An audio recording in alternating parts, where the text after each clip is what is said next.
Money FM 89.3. Best of breakfast. Companies to watch. Good morning, and it's now that time to check out some companies. Maybe you're not sure whether you want to keep them on or off your shopping list. So let's welcome our delightful Dan Koh to take us through and help us out. Good morning, Dan. Morning, Audrey. It's a very nice, unfamiliar face I'm seeing in the hot seat today. Yeah, I know. A nice switch up, right? I see Ryan has put you on the spot. Apparently, I've been told this is right up my alley, so should I be nervous? It's perfect. So welcome to Companies to Watch. That's a segment where we spotlight and stock you up with ideas of listed companies that will call for your attention. So we're looking at market trends to risks that might be overlooked, hidden gems or warning signs to steer clear of. 8855-0893 and tell us whether you think it's going to be a hot or not. All right, Audrey. Yes. You ready? I'm ready. Let's talk fashion, Audrey. Okay. So we're looking at a powerhouse fashion brand with over 300 boutiques worldwide with some 20,000 employees. I'm talking about Chanel. Oh, did I get the name right? You did. Okay. Chanel has evolved since its founding in 1909 into one of the most recognizable brands responsible for creating some of the top quality designer handbags, accessories, clothing, and much more with some of, as they would call it, best materials. Yeah. So do you own any of their products? Yes, I do. I own their products. And I have to say, I'm a big fan. You know, part of the trinity of luxury, usually for many shoppers, what immediately comes to mind are three fashion houses. It's Hermes, it's Louis Vuitton, and there's, of course, Chanel. Yep. And Chanel has now become famous for a lot of things. Yeah. Now they have their classic flat bags, their use of tweed, and they have come to be very popular for other arms of their businesses as well, like fragrance.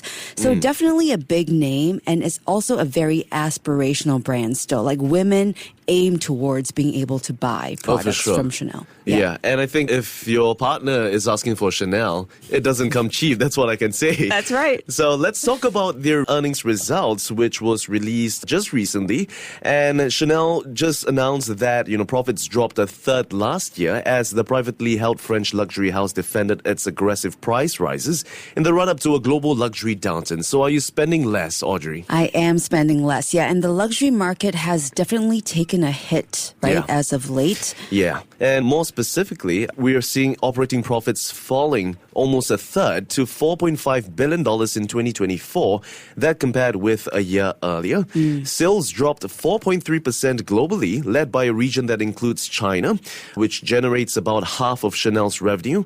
And here in Asia, we saw a 7.1% sales fall, while, sales in Americas had fallen by 4.2%. And Europe, meanwhile, gained by a slight 0.6%. So this slump came as the luxury market struggles to emerge from a period of sluggish growth, caused in part by Chinese shoppers just reining in costly purchases.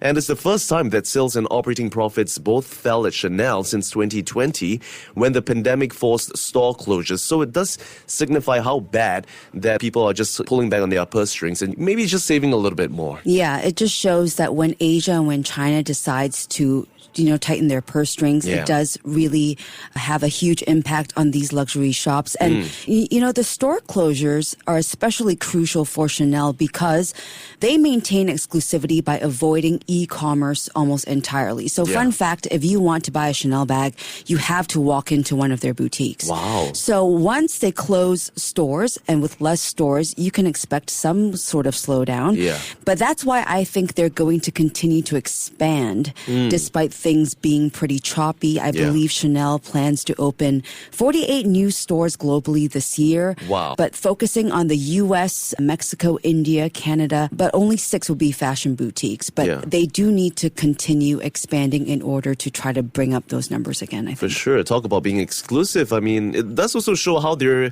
diversifying away from China and hopefully just hoping to get some of their market share in different areas of the region. So let's talk about some of the worst parts as well. I mean, the sharp decline in profits came before any impact from US President Donald Trump's erratic tariff regime, which has been playing out for much of the past few months. The industry outlook has also grown even gloomier after, US President Donald Trump not only unveiled global tariffs, but just been going back and forth. So we're seeing once thriving companies like LVMH and even the other companies such as Prada just posting disappointing sales so far this year. And according to the company's global chief executive, Lina Nair, she remains is very cautious for Chanel's outlook in 2025 in an environment that remained extremely uncertain. So I guess as of now, that does seem like there is a bit of a pullback that we're having within the industry or the luxury industry. Even despite Chanel's sales drop and collapse in profits, the brand is still considered one of the most exclusive and resilient brands in the fashion industry that's catering to the world's wealthiest customers. And the luxury company has since pushed through some of the sharpest price increases in the luxury industry in recent years, leading to some customers to complain of a disconnect between price tags and product creativity and quality. So what thoughts do you have on their recent prices when it comes to their bags? Yeah, prices have definitely gone up, and I think a lot of people have been critical in saying that it's not like the quality has gone up. Yeah. You know, you can tell that there's been a slight dip in that part of the process, but the thing about Chanel is that it thrives on its classic designs. So when it comes to, bringing in fresh ideas for Chanel, it may be more difficult for their brand because they are so fixated on some of the classic designs like flat bags and tweed. And so how creative can you get with such a niche brand? But I think that's something for the new director to come in and see how that's going to go, right? Something to ponder about. I mean, for example, the price of a classic Chanel flat bag has more than doubled to top 10,000 euros. That's about 14,611 Singapore dollars since 2019. That compared with a rise of 50% in the average price of luxury goods. I don't know if the guys here can justify for that, but I mean, ladies, if you love your bags, we'll do our best to get that for you. As of now, like what you've mentioned, we will just wait and see if, their new appointed artistic director, Matthew Blasey, formerly of Bottega Veneta, who started in April, we'll see whether he is set to perform well. And he's set to present his first collection in October. After all, customers would typically cut back on a brand then when it's going through a creative transition. It could take about half a year for designers' new pieces to be commercialized, meaning that the impact of Blaze's creations may only be felt from next year. Yeah, but this is definitely something to watch because a switch in artistic director can really turn things around for many brands. A lot of revamps have worked out well and can reinvigorate excitement. So Matthew Blasey has done wonders for Bottega before he left. And he has a nickname, a magician in fashion. So maybe his fresh ideas would really give Chanel the boost that it needs. Hopefully so. A breath of fresh air, perhaps. Now, verdict for today, I'm probably going to go with a nod for Chanel. I feel like you're gonna go for a hot. No, here's the thing. I have never said no to Chanel, but I would have to probably be lukewarm on this one. The luxury market really is taking a bit of a hit these days. But I think the tariffs and changing consumer trends make this a really tough wave for them to ride out. But it's really so iconic, and the brand still carries so much pricing power.